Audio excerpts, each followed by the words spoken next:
Good day. If you are listening to this message right now, that means that you are one of the people whose opinion I seriously value and whose input is crucial to formulating the framework of a PACOSA public policy. And so there are some issues I want to raise that I need your input on, some issues that people have raised with me to say this is what a PACOSA movement government must pay attention to.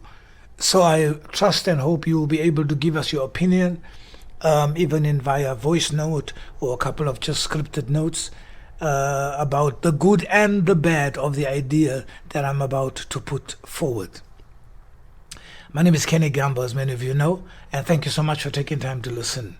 We are full steam going ahead with setting up the interim of PACOSA by the end of February, and so we still ask you to recommend people whom you know have leadership abilities but have never been given that opportunity, no matter where they may be in the country, as long as they are South African citizens, and then we would like to hear from them or be able to even approach them to join the movement. So let me begin. The first point of contention this morning. We have spoken in the previous video about housing and given good examples of what the housing plan's framework looks like. The specifics will be filled in, of course, by the operational people, but it gives you a broad overview of what housing under a PACOSA government or municipality will look like. But one particular facet of housing that South Africans don't pay attention to, and in fact many governments in Africa don't pay attention to, is that of emergency shelter. You see, many South Africans have no place to call home, nor to put their heads down to sleep every night. It is the utmost humiliation that a country such as ours has such a problem. For whatever reason, people end up without a place to sleep and a warm meal to eat. PACOSA will open emergency accommodation centers, hereafter referred to as EACs, across the country, one in each metro. Each metro has to identify land set aside for this purpose. This is land that is close to amenities and within walking distance or on main transport routes to cities and near industrial areas, so that people can look for employment opportunities there as well. These EACs will be placed under the new Department of Social Wellbeing and Public Care, which was formerly known as Department of Social Welfare. It is important, we believe, to note that these EACs will be for citizens only. Charity, they say, begins at home, and therefore it is important that our nationals have a safety net to assist them in times of adversity.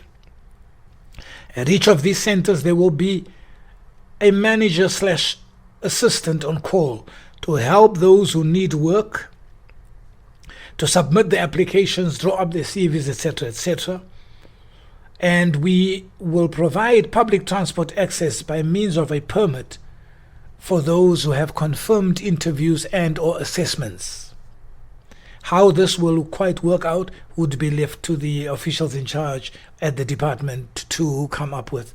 I'm very confident they could be able to do that.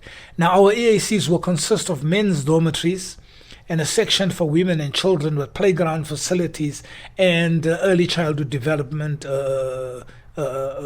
services as well.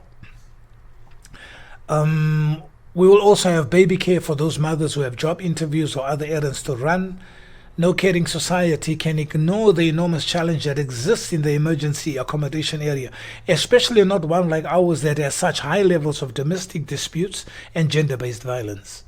Together with the Department of Special Skills and Trades, another new department, we will also empower and train these women and men who come through our doors to make them more employable or able to start their own small businesses.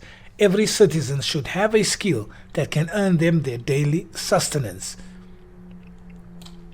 We therefore would like your ideas on that particular issue of emergency accommodation shelters and appreciate your input so that we can ingratiate it into the broader policy that we are introducing as PACOSA.